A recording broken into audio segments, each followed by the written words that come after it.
नमस्कार दोस्तों, current affair with Wasim Khan में आपका एक बार फिर स्वागत है। दोस्तों, आज सहारा सीआरसीएस और सहारा रिफंड पोर्टल पे एक नई अपडेट आई है, सोचा आप लोगों के साथ शेयर करूं। और जिन लोगों ने हमारे इस चैनल को सब्सक्राइब नहीं किया है, उनसे निवेदन है कि हमारे इस चैनल को सब्सक्राइब कर दें। दोस्तों, सहारा का जो पोर्टल था, रिफंड सहारा रिफंड पोर्टल जो बनाया था, वो बंद हो गया था। तो मुझको लग रहा था कि शायद बंद कर दिया गया हो, लेकिन आज उसका रीओपन हुआ है और कुछ सुधार के साथ आया है। जैसे बीच में तमाम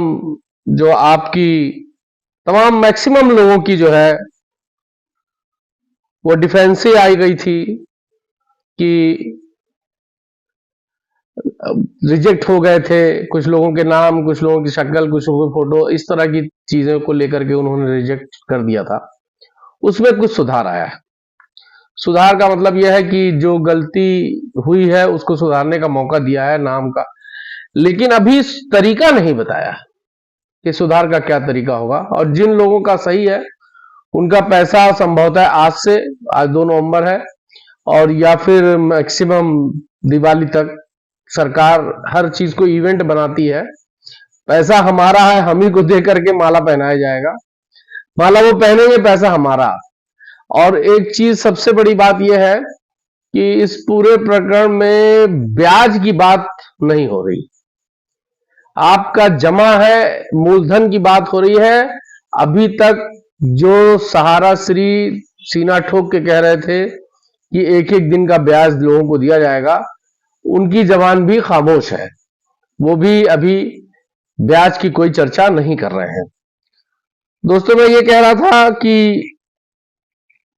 ये सारी जिम्मेदारी जो है सरकार की थी, और सरकार ने अपने सहारा सेवी फंड में अपना सरकारी वकील खड़ा करा कर 5,000 करोड़ जो है ट्रांसफर करा लिया, जिसमें से अब आपको रेवड़ी बांटने की तैयारी हो रही है 10-10 हजार की।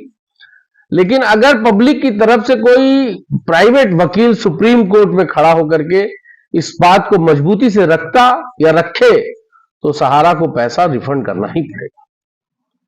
लेकिन अफसोस है कि सरकार इसमें जो है, मैंने आपसे पिछले वीडियो में भी कहा था कि सरकार जो है उसका कम्युनिकेशन हमारी तरफ से होना चाहिए, लेकिन बदकिस्मती है कि सरकार उधर से ज्यादा कम्युनिकेट कर रही है।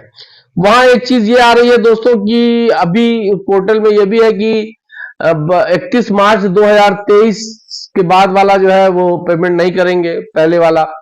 ये सिर्फ 22 मार्च 2022 तक को जो हाई कोर्ट ने रोक लगाई थी उनकी 3-4 कंपनियों पर, उस तारीख तक जिनका पैसा जमा होगा उसी को रिफंड करने की बात हो रही है। उसके बाद वाले पैसे पर अभी संशय बना हुआ है।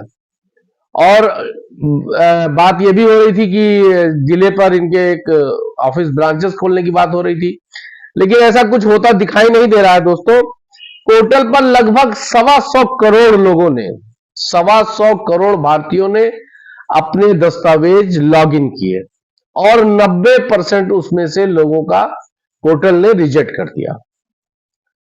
कुछ लोगों ने नाम गलत लिखा, तो अब लोग एफिडेविट सोच रहे हैं लगा देंगे। ऐसा नहीं है, एफिडेविट लगाना तो ठीक है, लेकिन एफिडेविट की अभी डिमांड उधर से हो नहीं रही है। अभी उधर से कोई ऑप्शन आए कि आप कैसे नाम को सही कर सकते हैं, तब आप उस पर कार्रवाई करिएगा। चूंकि दिमाग में लोगों के इसलिए एफिडेविट आ जाता है कि अक्सर जहां कहीं सरकारी कामों में कुछ नाम वाम में दिक्कत होती है तो एफिडेविट लगा करके कर लिया जाता है। लेकिन अगर आपको लगता है, इनको ये लग रहा है कि हमारे साथ फ्रॉड हो जाएगा, पैसा दूसरे का कोई दूसरा ले जाएगा। अरे भाई, तो आपके पास तमाम एजेंसियां हैं, तमाम लोग हैं, आप एक रैंडम जांच करा लीजिए, या जिनका आपको गलत लगता है, जिन पे आपको दिमाग काम करता है कि नहीं ये साल ये गलत हो रहा है, तो इस शख्स का जो है वो चेक करा लीजिए। लेकिन आप कुछ करिए तो सही।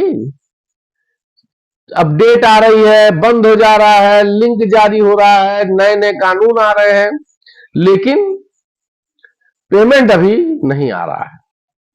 आपका ही पैसा है, आपको ही देना है, आपको ही देंगे। अभी ब्याज का तो पता नहीं है, 10-12 साल से जो पैसा डंप हो रखा है उसका ब्याज का तो जो अभी कुछ पता नहीं है, ना ब्याज पे कोई चर्चा हो रही है। मगर ये कहा जा रहा है कि मूलधन की बात हो रही है जी, आपका जो पैसा जमा है वो दिया जाएगा। और जो ये पोर्टल बंद हुआ था तो सहकारिता विभाग ने इसका कोई कारण भी वो नहीं बता पा रहे थे। खैर आज वो लिंक जारी हो गया है, रीओपन आप कर सकते हैं, लेकिन हमारी राय है कि अभी आप अभी दोबारा रीअप्लाई ना करें। अभी आप थोड़ा सा और रीड करें, जैसे इतने दिन गया है, 1 दिन 2 दिन और जाए, क्योंकि सरकार की जो तैयारी है वो तो दूसरे तरह की है। सरकार तो इवेंट में मशहूर है, इवेंट बनाना चाह रही है, हमारे ही पैसे से हम ही को वापस करके इवेंट करेगी, और चुनाव में वो अपना दिखाना चाहते हैं। और मुझे ये लगता है कि देश के और सहारा में जिन लोगों ने पैसा जमा किया है, लगभग 50% तो लोगों ने हार मान ली है, कि सबर कर दिया है। और अब जब उनको पैसा 10-5 हजार मिल जाएगा तो उनको लगेगा कि मोदी जी ला के दे दिए, उनको लगेगा सरकार ने करा दिया। पैसा आपका है, नाम दूसरे लोग कराने के चक्कर में लगे हैं। खैर ये एक नई अपडेट आई थी कि लिंक दोबारा जारी हो गया है, आप रीओपन कर सकते हैं, लेकिन मैंने आपको अभी राय दिया है कि आप अभी रीओपन ना करें। और एक आपको पता ही होगा, जो लोग सहारा में जमा किए हैं वो लोगों को सारी चीजें पता है। सहारा जो बैंकिंग कर रही थी, उसके जो बड़े अधिकारी थे, आरएम हुए, ब्रांच मैनेजर हुए, मैंने जो भी उनकी बड़ी पोस्टें थी, उसके लिए उन्होंने कहीं कोई क्वालिफिकेशन नहीं तय किया था। आज बैंकों में आपको नौकरी करनी है तो क्वालिफिकेशन चाहिए। वहां यह था कि आप पब्लिक से पैसा कितना अच्छी तरह से और कितना ज्यादा निकाल सकते हैं, यही क्वालिफिकेशन थी। तो उस क्वालिफिकेशन में वो कोई ब्रांच मैनेजर बन गया, कोई सेक्टर मैनेजर बन गया, कोई रीजनल मैनेजर बन गया, लेकिन पढ़ाई का कोई और जब पढ़ाई नहीं रहेगी तो पैसा निकालने से तो होगा नहीं, फिर पैसा कहां लग रहा है, पैसा कैसे रिटर्न आ रहा है, इस पर भी चर्चा होती। लेकिन वहां वन मैन आर्मी है, वन मैन शो है, वहां किसी की हैसियत नहीं है नीचे वाले की पूछ ले कि आप पैसा कहां लगा रहे हैं। जिस दिन पूछ लेते उस दिन उनका पता ही नहीं रहता, वो कुर्सी से हट जाते। तो कुल मिला के पब्लिक से पैसा निकालने वाले को तवज्जो दी गई, कमीशन दिया गया, लंबा लंबा कमीशन, और आज उसी का भुगत जो है भोग रही है जनता, गरीब जनता। ये इसमें बार बार मैं कहता हूं कि इसमें जो है वो गरीबों का पैसा है, वे ठेला चलाने वालों का पैसा है, रिक्शा चलाने वालों का पैसा है, सब्जी बेचने वालों का पैसा है, ऑटो चलाने वालों का पैसा है, दिहाड़ी मजदूरों का पैसा है। ये पैसा जो श्रमिक हैं इस देश के, उनका पैसा है, इसमें किसी बड़े आदमी का पैसा नहीं है। बड़े आदमियों ने अपना लालच में कोई योजना में लगाया हो तो वो अलग बात है, लेकिन ये 10 रुपया 20 रुपया अपना पेट काट के, अपनी जेब काट के, अपने बच्चों का शौक मार के, अपना शौक मार के, अपने बच्चों के भविष्य के लिए लोगों ने जमा किया था। और वो पैसा सरकार ऐसा देने की बात, अभी तो मिलेगा कि नहीं मिलेगा ये तो कोई जानता ही नहीं है, लेकिन ऐसा दंड कमंडल, ऐसा बैंड बाजा और ऐसी तैयारी, जैसे लग रहा है कि अपने पास से देने जा रहे हैं। सरकार चाहे तो 1 दिन का काम है मित्रों, 1 दिन सरकार से मन बना ले तो 1 दिन में यह काम हो सकता है। लेकिन सरकार पोर्टल पे आइए, ऑनलाइन कराइए, फिर जांच होगा, फिर रिजेक्ट होगा। मैंने इसके पहले भी सुझाव दिया था, मांग किया था, फिर मेरा वही सुझाव है कि जिस ब्रांच में जहां पैसा जिस आदमी ने जमा किया उसको उसी ब्रांच से पैसा रिफंड हो। इसमें सरकार को भी आसानी होगी और जो आपका कस्टमर है उसको भी, खातादार है उसको भी आसानी होगी, और कोई फ्रॉड नहीं हो पाएगा, क्योंकि लोकल का आदमी है, हर आदमी एक दूसरे को पहचानता है। ये बहुत आसान तरीका होगा, लेकिन वहां कंप्यूटर पे बैठ करके सारा गेम हो रहा है, जिसको चाह रहे रिजेक्ट कर रहे हैं, जिसको चाह रहे सेलेक्ट कर रहे हैं। तो इसलिए आपसे निवेदन है कि आप रीओपन हो गया है, जिनकी दिक्कत है वो देख लेंगे, लेकिन अभी थोड़ा सा और इसमें आने दीजिए। अभी वो के नाम कैसे सेट होगा, नाम गलत है तो कैसे सही होगा। कुछ लोगों ने बॉन्ड नंबर गलत डाल दिया, कुछ लोगों ने एक ही बॉन्ड डाला, उनके 4-5 बॉन्ड थे, एक बॉन्ड डाल के उनको लगा हो जाएगा।